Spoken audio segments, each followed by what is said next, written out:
Magandang araw mga kaibigan.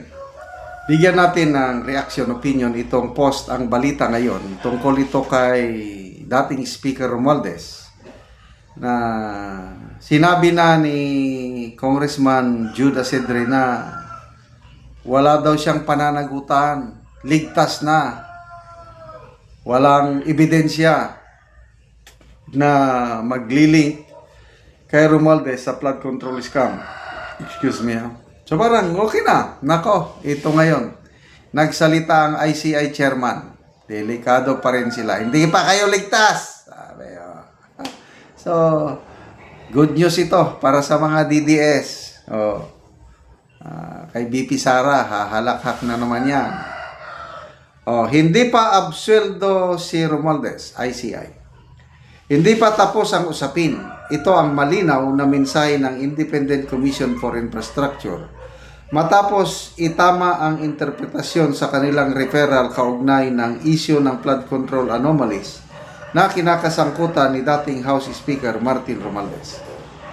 Sa kabila ng naunang pahayag ni Tingog Party List Representative Jude Asedre na walang liability si Romualdez, iginiit ng ICI na hindi ito katumbas ng absolusyon.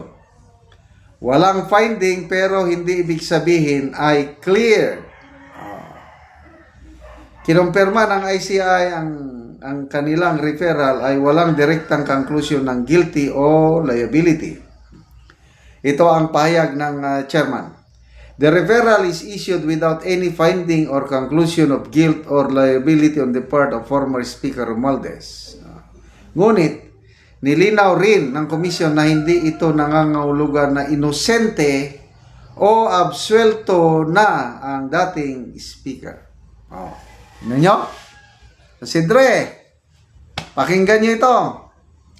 These statements clearly show that the ICI did not make a determination of innocence or guilt.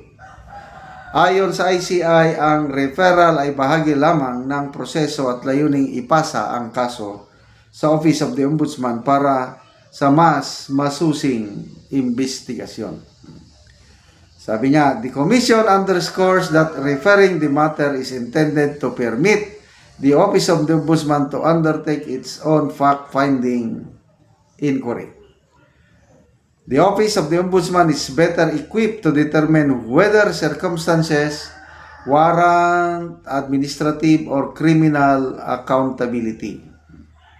Representative Asedre selectively quoted the referral without its full context. Ano ngayon? Congressman Asedre, wala kayo ngayon. Wag muna kayong magsaya. Dahil hindi pa tapos ang boxing.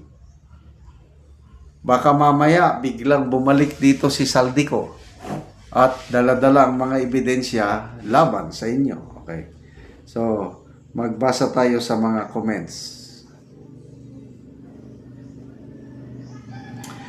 Faith Loreto, yan ang tama. Ilabas nyo ang katotohanan para matuwa naman sa inyo ang taong bayan. RJ Dupitas, ubos oras, ubos pera. Naubos na ang ninakaw na pera pero wala pa ding nakakasuhan. Paano makakasuhan? Parang halata na may pinagtatakpan, pinagtatabunan. Anong sabi ni ex-congressman defensor? How can we solve the problem of corruption when the problem itself is the president? So buong buo ang paniniwala ni Mike Defensor, buong buo ang paniniwala ni sino ito? Congressman Edgar Erese, pati si Attorney Rowena Gonzo na ang utak nitong nangyaring nakawan ay ang presidente at ang kanyang pinsan na si Martin Romualdez.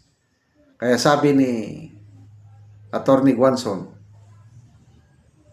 BBM, Romualdez, get ready. Pag manalo ako sa Senado sa 2028, ako ang magpapakulong sa inyo. Wow. Ang sarap pakinggan yung mga ganong statements ba? Kasi ang hirap yung tayo ang nabiktima. Ang daming naghihirap na Pilipino dyan sa baha. Tapos, ngayon umiikot ako dito sa Mindanao. Nakikita ko yung flood control. Kahit maliliit lang na creek na hindi naman nagbabaha, nilalagyan nila ng flood control. Grabe talaga. Kabisado ko yung mga lugar kung saan ako na destino nun. Alam ko yung malalaking ilog na doon nagbabaha. Dapat doon ang flood control. Ang liliit na creek, punong-puno ng flood control. Kaya,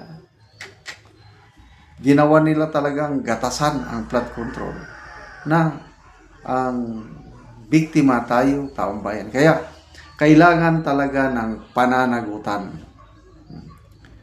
So kung hindi tayo makakuha ng pananagutan ngayon, huwag tayong mawalan ng pag-asa kasi nagsabi na po si VP Sara, yung mga nagtraidor sa bayan, yung nagtraidor sa akin, walang problema dahil parte yan ng politika.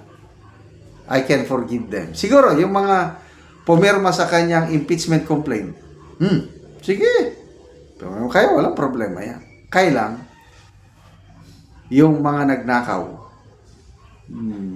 trilyones for a period of 3 years according to Congressman Edgar Erese, mananagot sila. Wow. So, sino kaya yung ni-recruit na ni VP Sara na kanyang magiging running mate sa 2028? At kung nanalo sila ang dalawa, wala nang gagawin ng kanyang vice president kundi panagutin, ipakulong ang mga magnanakaw sa kaban ng taong bayan. Marcoleta, pinakamalapit, Marcoleta. Kaya lang tingin ko, parang hindi pa panahon. Kailangan pa natin si Senator Marcoleta sa Senado. Sana ibang tao. Kasi kung nandyan si Senator Marcoleta at mananalo rin si Senator Guanzon, nako, ang ganda yung team up nila. Problema sina Ping Lacson at Tito Soto sa tandem ni Marcoleta at Attorney Bing Ganson. So, good luck Congressman Asedre and Congressman Martin Romualdez. Klaro hindi pa kayo ligtas. Yan ang mensahe ng ICI sa inyo. Salamat mga kaibigan sa inyong pagsubaybay sa channel na ito.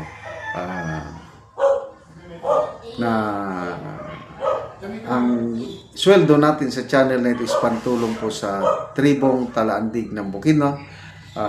Namimigay tayo ng libreng yero at pako para makapagpatayo naman sila ng mas maayos na tirahan. Panoorin nyo ang video na ito. Karon mo na ni ang atop sa matabangan na mo og yero nga mga karaan na gid kayo ang ilang atop. So kuan na gid na mga buslot og tuluan na pod ni og muulan. So ila lang gani gibutangan na lang og habol para nga kung muulan dili kayo sila matuluan.